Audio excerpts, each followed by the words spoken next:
दोस्तों, एक बार फिर से आपका स्वागत है आपके अपने चैनल मैजिकल एजुकेशन में। आज का हमारा ये वीडियो सीटेट 2016 के पेपर सेकंड हिंदी के सभी प्रश्नों का सॉल्यूशन है। इसमें आपके कुल 30 प्रश्नों का क्रम से सॉल्यूशन दिया गया है। ये RPSC senior teacher grade 2, UP BEd, UP TET जैसे परीक्षाओं के लिए बहुत ज्यादा इम्पोर्टेंट है। तो अगर आपको हमारा ये वीडियो पसंद आए तो चैनल को सब्सक्राइब करें, लाइक करें, कमेंट करें और अधिक से अधिक शेयर करें ताकि ज्यादा से ज्यादा लोग हमसे जुड़ सके और वो भी इन वीडियोस का लाभ उठा सके। तो आइए अपने पहले प्रश्न की ओर चलते हैं। हमारे पहले प्रश्न में एक पाद्यांश दिया गया है और इसके ऊपर कुछ क्वेश्चंस होंगे। तो मैं पाद्यांश को पढ़ती हूँ। माँ तुम्हारा ऋण बहुत है मैं अंकिचन, किंतु फिर भी कर रहा इतना निवेदन, थाल में लाऊं सजाकर भाल जब भी, कर दया स्वीकार लेना वह समर्पण। माँ मुझे बलिदान का वरदान दे दो, तोड़ता हूँ मोह का बंधन क्षमा दो। आज सीधे हाथ में तलवार दे दो और बाएं हाथ में ध्वज को थमा दो। सुमन अर्पित चमन अर्पित नीड़ का कड़कड़ समर्पित, चाहता हूँ देश की धरती तुझे कुछ और भी दूं। आइए अब हम देखते हैं कि इसके ऊपर कौन कौन से क्वेश्चंस हैं। तो पहला प्रश्न है, चाहता हूँ देश की धरती तुझे कुछ और भी दूं। कथन में कुछ और से तात्पर्य है कि कुछ ऐसा दिया जाए जो ऑप्शंस है, ऋण चुकाने से बढ़कर हो, थाल में दी जाने वाली भेंट से अच्छा हो, बलिदान से भी बढ़कर हो, ब्याज चुकाने से बढ़कर हो। तो फ्रेंड्स, दिए गए पाद्यांश में यह स्पष्ट है कि कवि अपनी मातृभूमि के लिए उससे बलिदान का वर मांग रहा है, लेकिन उसकी इच्छा बलिदान से बढ़कर भी कुछ और देने के लिए है। इसीलिए हमारा ऑप्शन थर्ड जो कि है बलिदान से भी बढ़कर हो सही होगा। दूसरा प्रश्न उसी पाद्यांश पे है, अंकिचन का अर्थ क्या है? ऑप्शंस देखिए, ऋणी, अति निर्धन, बेसहारा, परम दुखी।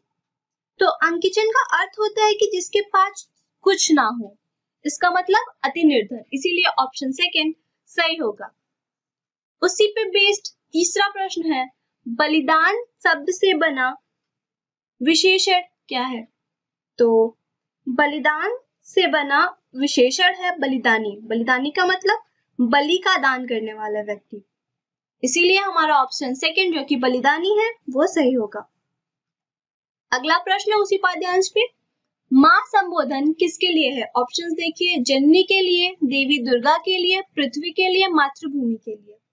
तो फ्रेंड्स, कविता में कवि ने माँ का संबोधन अपनी मातृभूमि के लिए किया है, इसीलिए ऑप्शन 4 जो कि मातृभूमि है वो सही होगा।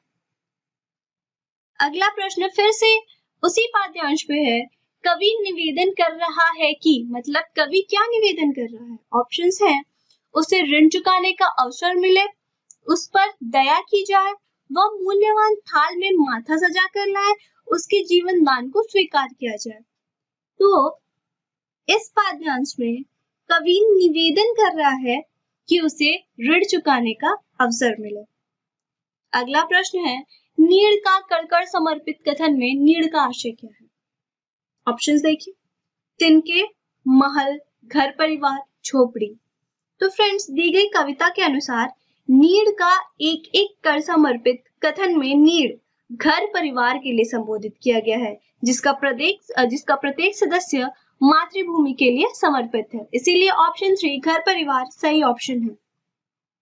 अगले प्रश्न की ओर बढ़ते हैं और अगला प्रश्न है, बच्चे अपने चारों ओर लिखित सामग्री का जितना उपयोग होते देखेंगे, उतनी ही लिखित भाषा के प्रति उनकी समझ सहज रूप से बनती चली जाएगी। उपरोक्त कथन का निहितार्थ क्या है?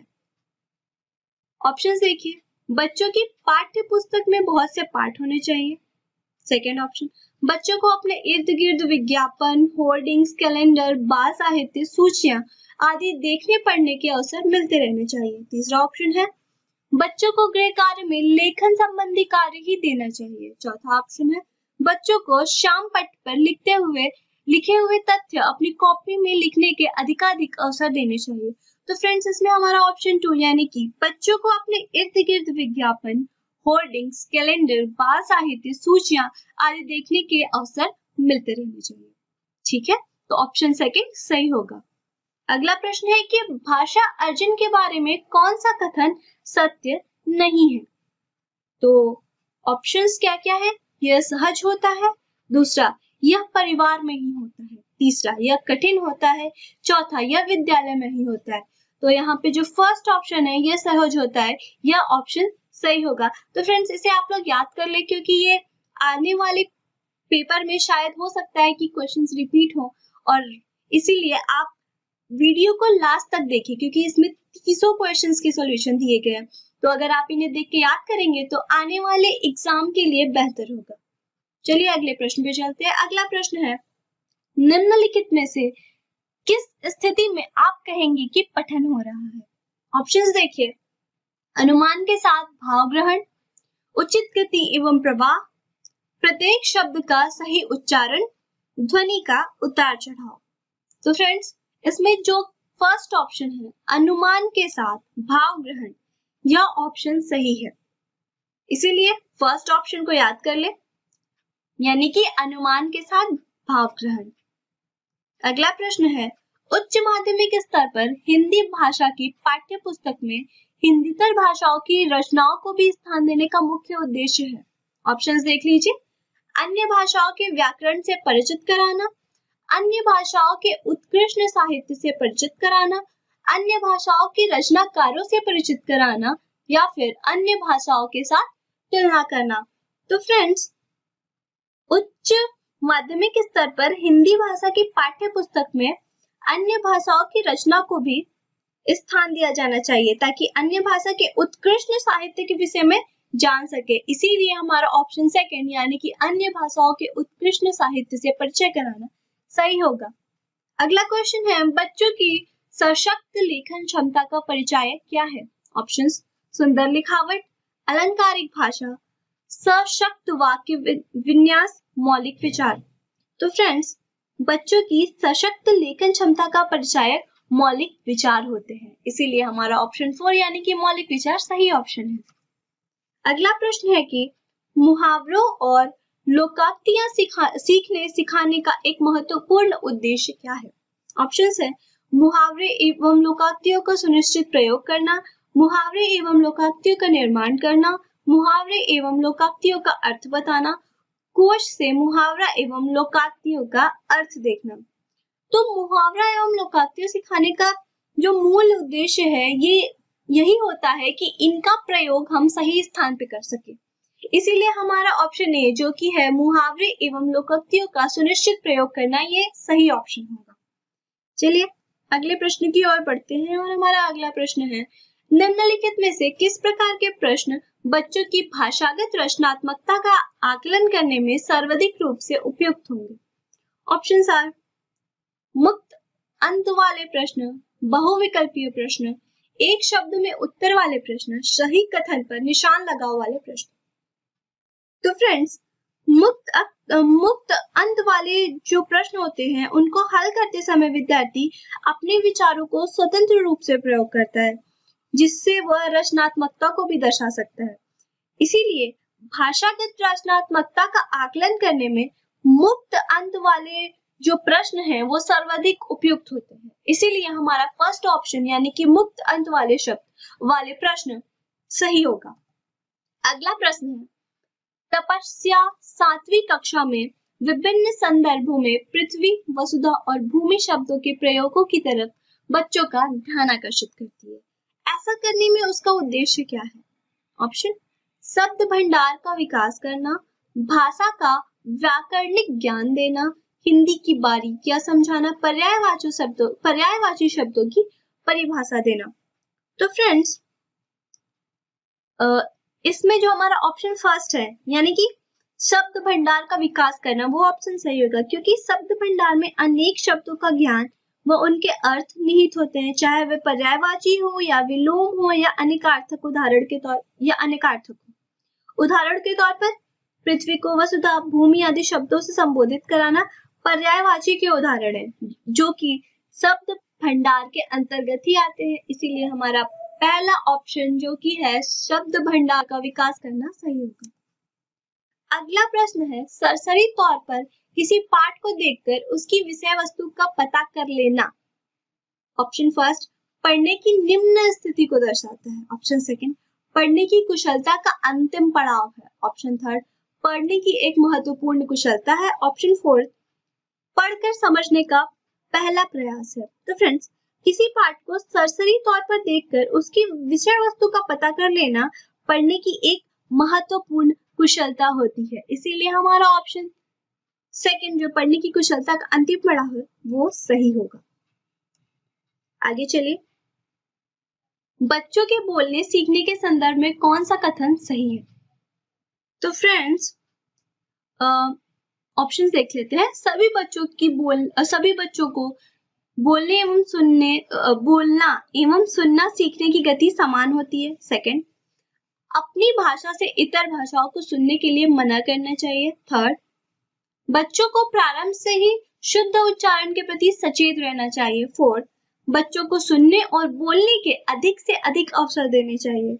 तो फ्रेंड्स बच्चों में बोलना सीखने की प्रक्रिया को तब अधिक गति दी जा सकती है जब उसे सुनने और बोलने में अधिकाधिक अवसर दिए जाएं। इसीलिए हमारा ऑप्शन 4 जो कि बच्चों को सुनने और बोलने के अधिक से अधिक अवसर देने चाहिए ये सही होगा।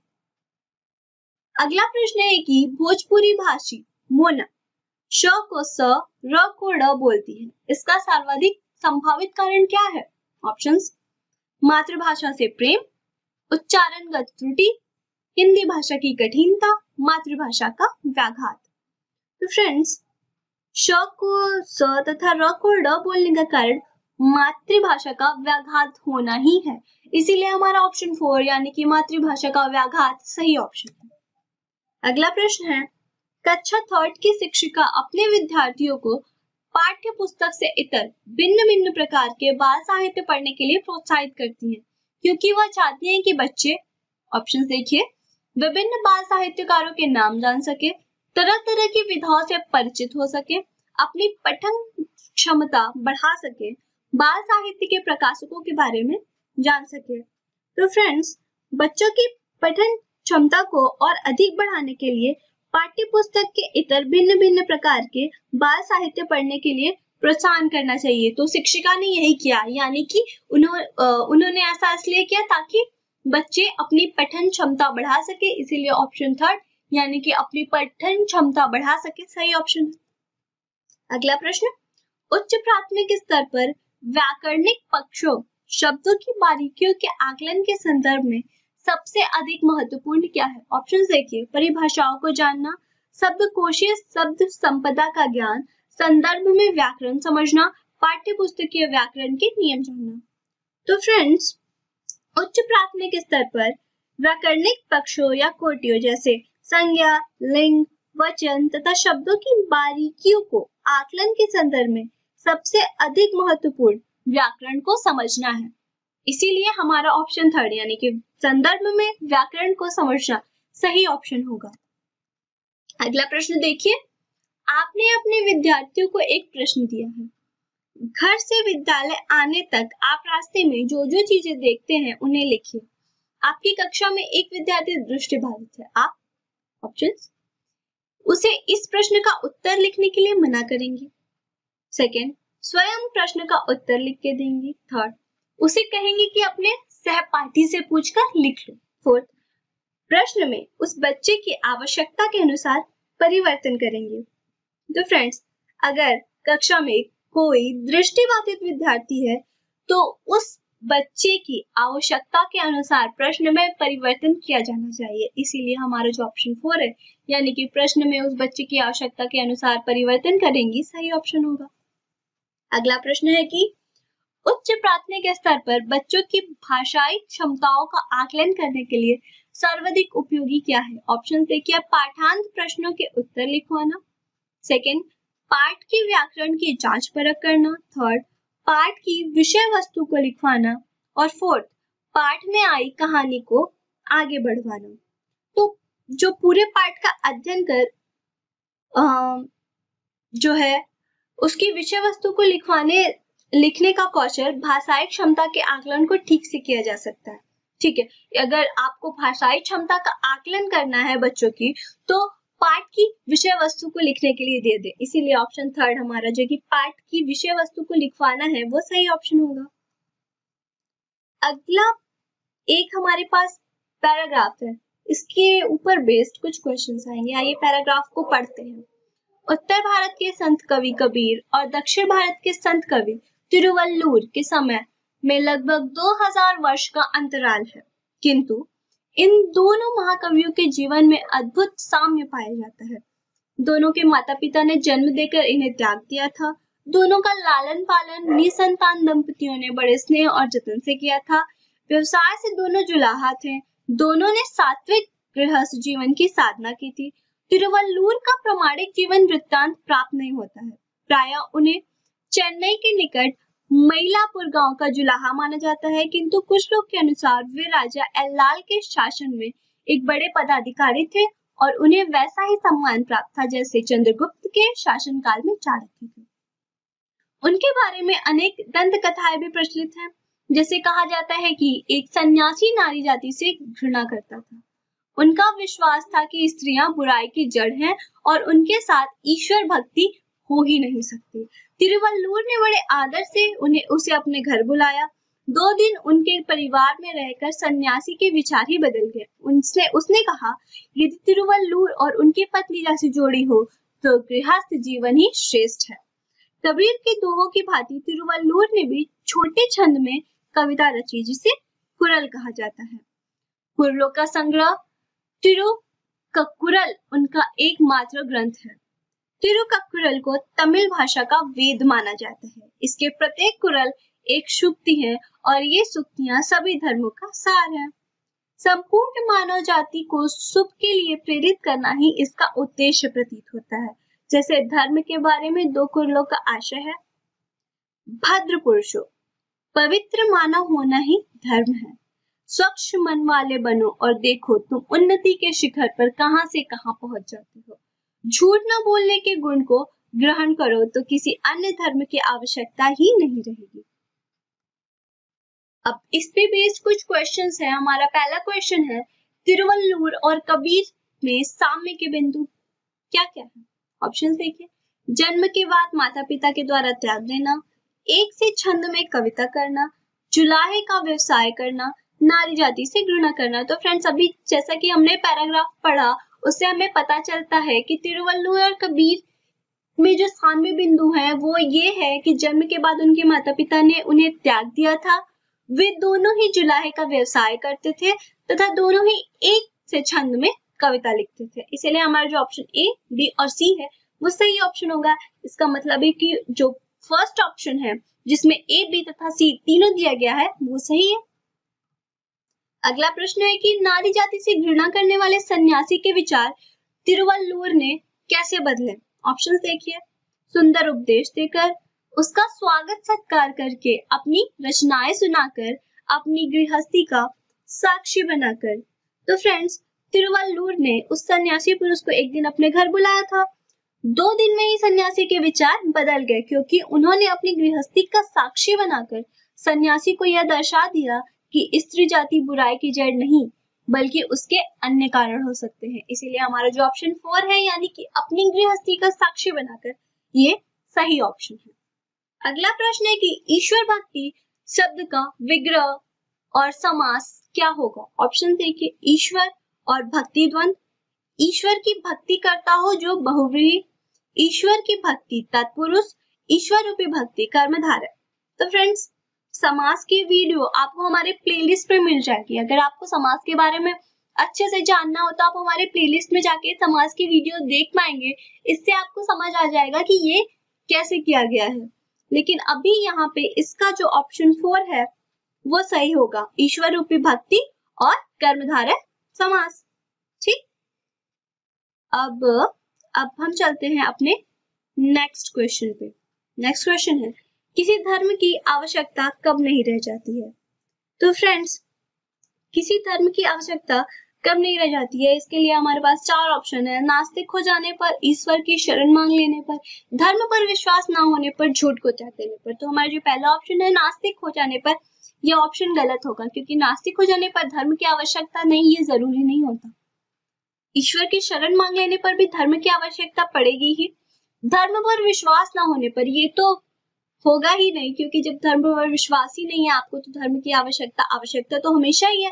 लेकिन अगर हम झूठ को त्याग दें तो हमें धर्म की आवश्यकता नहीं पड़ेगी, इसलिए झूठ को त्याग देने पर ये सही ऑप्शन है।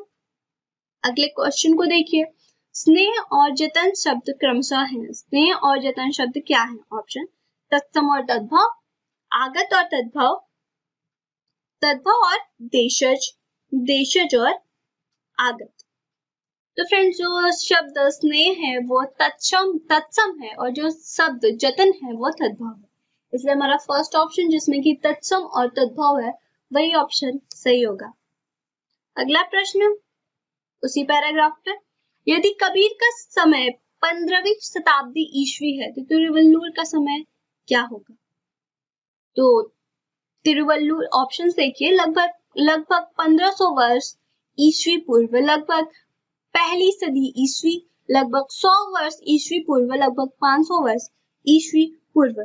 तो फ्रेंड्स, अगर यदि कबीर का समय 15वीं शताब्दी है तो तिरुवल्लुवर का समय 2000 वर्ष पूर्व होगा, अर्थात 5 वर्ष पूर्व।